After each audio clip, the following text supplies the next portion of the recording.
मुलांना चांगल्या सवयी लागण्यासाठी त्यांच्यावर करावयाचे घरगुती मानसोपचार. जग ही एक रंगभूमी आहे, या शेक्सपियरच्या प्रसिद्ध वाक्याच्या संदर्भात एक मानसशास्त्रज्ञ म्हणतो, घर ही एक प्राथमिक रंगभूमी आहे. तिथे कुठली भूमिका कशी करायची, ते मुले शिकतात. घरातील वातावरण आणि माणसे, विशेषतः मुलाचे आई वडीलच त्याचे मानसिक आरोग्य घडवण्यास मुख्यतः कारणीभूत असतात. एक मानसोपचार तज्ज्ञ म्हणतात, मुलांच्या समस्या म्हणजेच समस्यायुक्त आईवडील. अशा वेळी मुलाच्या आई वडिलांनाच मानसोपचाराची अधिक आवश्यकता असते. आईवडील आणि घरातील इतर मोठी मंडळी यांची चुकीची विचारसरणी अन वागणूक तसेच चुकीच्या भावना यांचा परिणाम मुलाच्या मनावर कळत नकळत सतत होत असतो. मुलावर मानसोपचार करायची पाळी येऊ नये म्हणून प्रतिबंधक उपाय या दृष्टीने आई वडिलांचे व्यक्तिमत्व चांगले असणे महत्त्वाचे असते. मुलांशी नेहमी वागताना तसेच मुलांच्या घरगुती मानसोपचाराच्या दृष्टीने काही नियम पाळणे आवश्यक असते. मुलांना प्रेम आणि आधार यांची आवश्यकता असणे.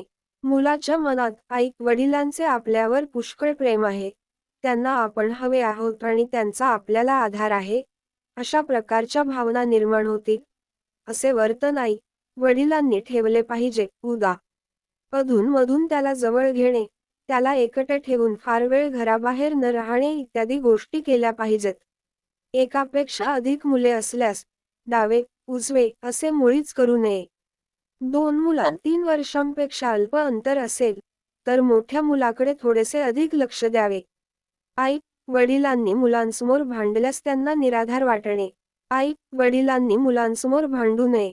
लहान मुलांना घरातील तंत्र बिघडले आहे याची लगेचच जाणीव होते आणि त्यांच्या मनात आई वडिलांचा आपल्याला आधार मिळेल की नाही अशी शंका निर्माण होते. पालकांनो, मुलांना शिस्त लावण्यासह वेळीप्रसंगी शिक्षाही करणे आवश्यक.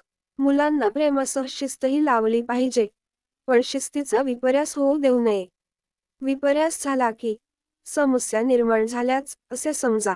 चुकीचे जाणीव होण्यासाठी तात्काळ शिक्षा करणे आवश्यक. मुलांच्या हातून चुकीच्या कृती घडत असताना त्यांना त्याची जाणीव तात्काळ करून देऊन शिक्षाही करायला हवी.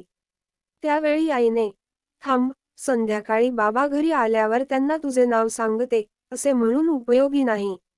बाबा घरी आल्यावर त्यांनी विलंबाने दिलेल्या शिक्षेमुळे चूक म्हणजे शिक्षा असे समीकरण त्याच्या मनात निर्माण होत नाही आणि ते मूल तीच चूक पुन्हा पुन्हा करत राहते. शिक्षेमध्ये सातत्यही असावे. एखाद्या वेळी चुकीसंदर्भात शिक्षा करणे तर दुसऱ्या वेळी चुकीकडे दुर्लक्ष करणे असे करू नये. शिक्षेमध्ये मतभेद नकोत. शिक्षेचे स्वरूप आणि ती द्यावी की नाही याविषयी आईवडील अन घरातील इतर मोठी मंडळी यांच्यामध्ये मतभेद असले तर एकजण शिक्षा करत असताना इतरांनी मध्ये पडू नये. जे मतभेद असतील ते मुलांच्या अप्रोक्ष चर्चा करून सोडवावेत, अन्यथा हे मतभेद ऐकून योग्य आणि अयोग्य काय याचा मुलांच्या मनात गोंधळ उडतो. तर तुम्हाला ही माहिती कशी वाटली ते नक्कीच कमेंटमध्ये कळवा. तोपर्यंत श्री स्वामी समर्थ.